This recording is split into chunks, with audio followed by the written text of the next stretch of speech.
It's a really nice fish.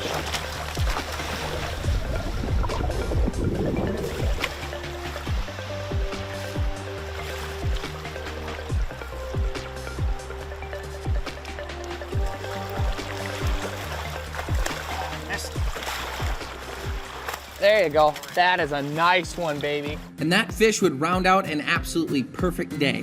Now it was time to start thinking about filleting fish and cooking some meat.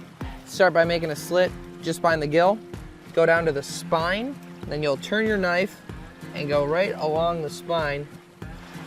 That kind of starts to separate. I feel the top of the rib cage right there. Because of that, I have to slowly turn my knife outward. Now imagine, so like there's a tube of bones that comes out like this. About that section, about the size of my hand there. So you want the thick part above here, the thin part that drapes over that, and then the whole thing back here is completely boneless and pretty thick. Once I get past the rib cage, poke my knife all the way through and hold it flat so it goes right across the spine and then right out the tail. And that's gonna leave you the whole tail meat here. And now here's the ribs that we were just going over. You can kind of see them through the little bit of the thin part there. And that's absolutely perfect. So right here now, on salmon, even sockeye, the most tasty salmon on the planet Earth, this section right here is the stomach fat, okay? Now this part is a little bit more oily. It holds a lot more oil, and a lot of people don't like the flavor. They think it's too much, too fish oily. So what I like to do is leave it on, because I don't care what people think, and I actually put it in the smoker just like that. However, you got a finicky mother-in-law over, cutting off that section, feeding it to the bald eagles, might be the better option.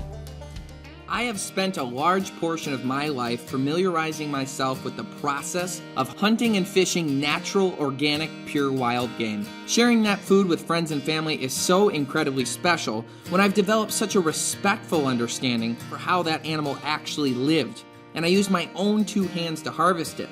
Now that fish traveled thousands of miles in its lifetime, just as I did in order to cross paths with it. And that fish nourished my body. And one day, my body will return to the earth and nourish other organisms as well.